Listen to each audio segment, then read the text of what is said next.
The night God woke me back up. There was a season in my life that almost nobody knew about.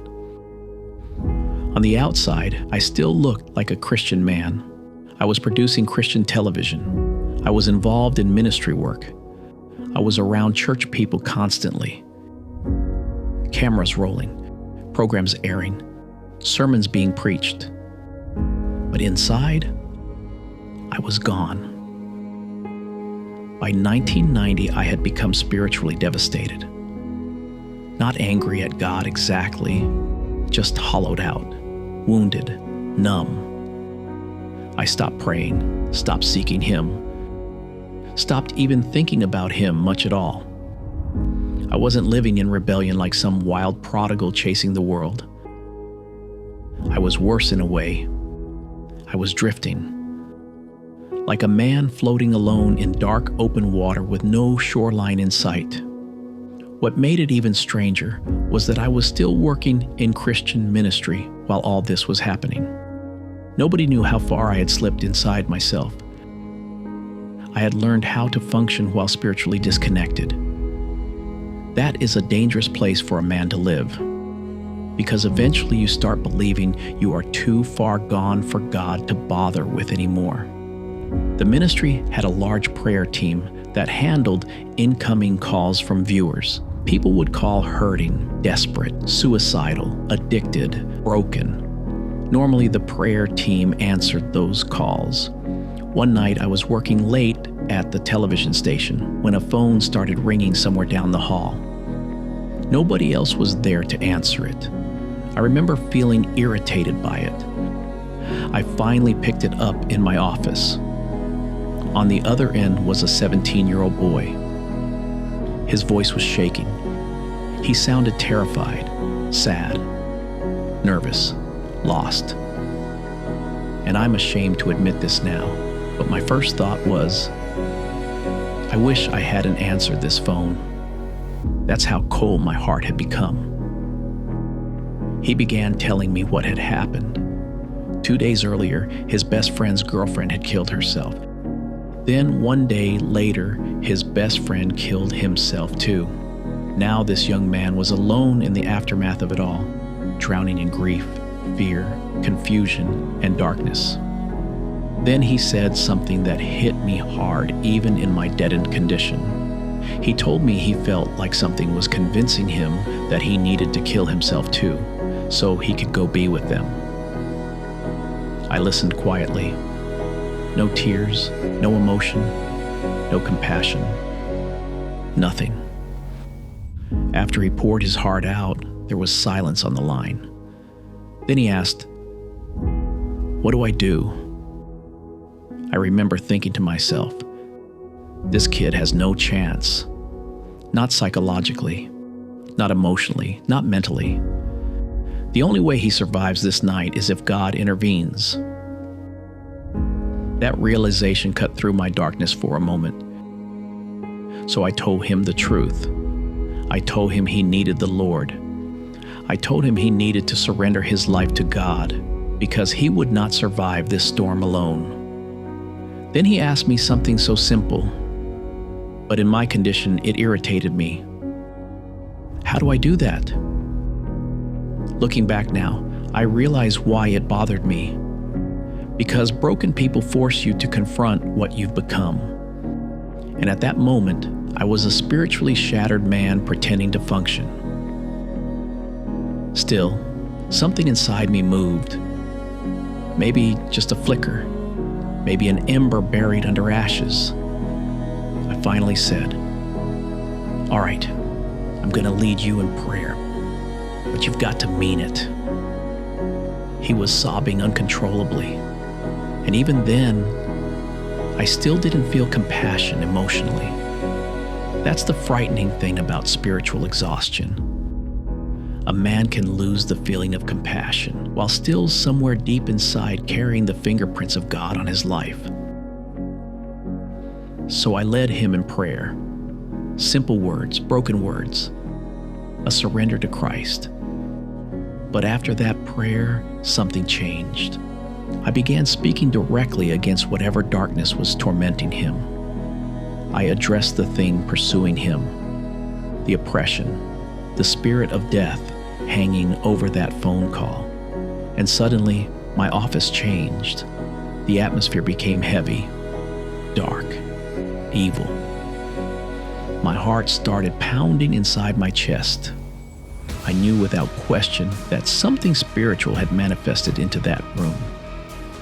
People can mock that if they want to, but I know what happened that night.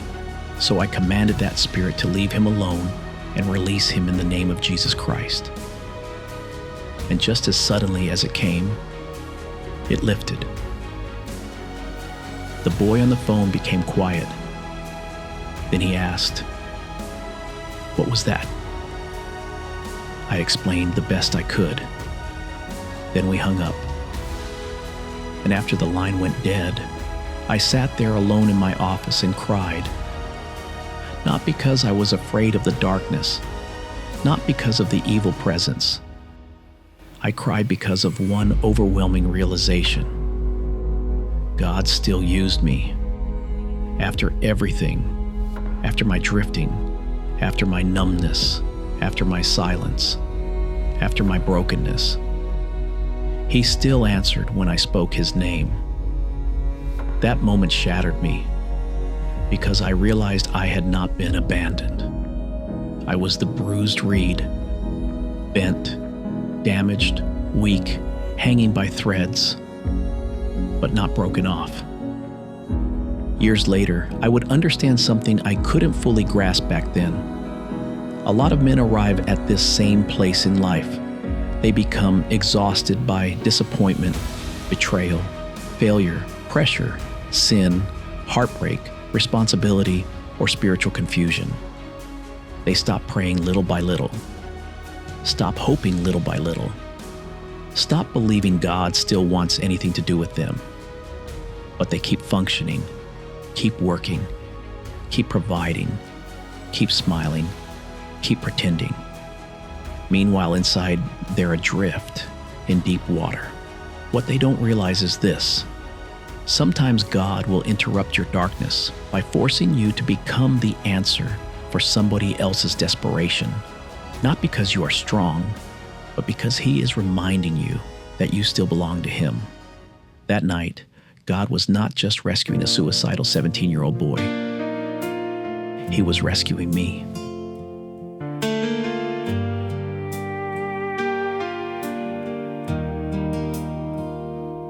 I was working late in an empty room, another night beneath fluorescent moons. Cameras off in the building still, going through motions on borrowed will.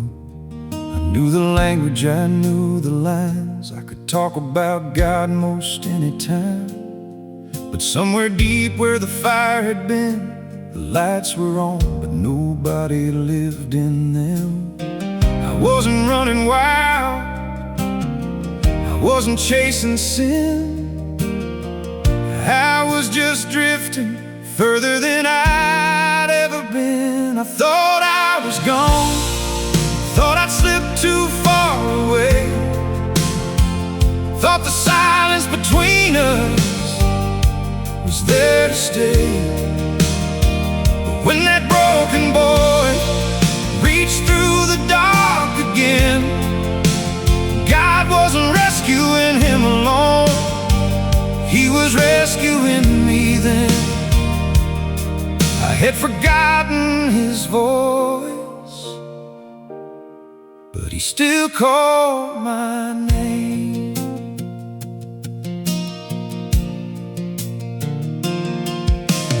His words were shaking through the phone. Two friends buried and now alone, talking like death was standing near, whispering things no boy should hear. I listened cold as a winter sky, no tears left and no reason why. Then he asked me, what do I do? And suddenly I knew the truth. He didn't need opinions, he didn't need advice. If heaven didn't reach him, he wouldn't see the sunrise. I thought I was gone, too far away. Thought the silence between us was there to stay. But when that broken boy reached through the dark again, God wasn't rescuing him alone, He was rescuing me then. I had forgotten His voice, but He still called my name.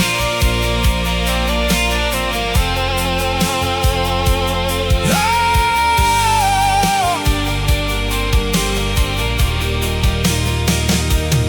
After the prayer, the room turned strange.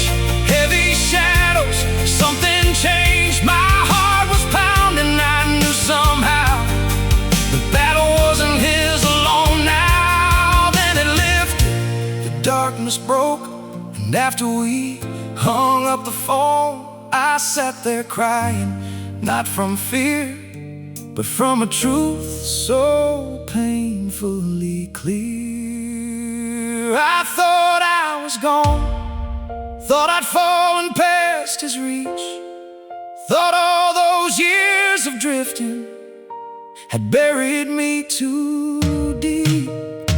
But when I spoke His name, He answered just the same.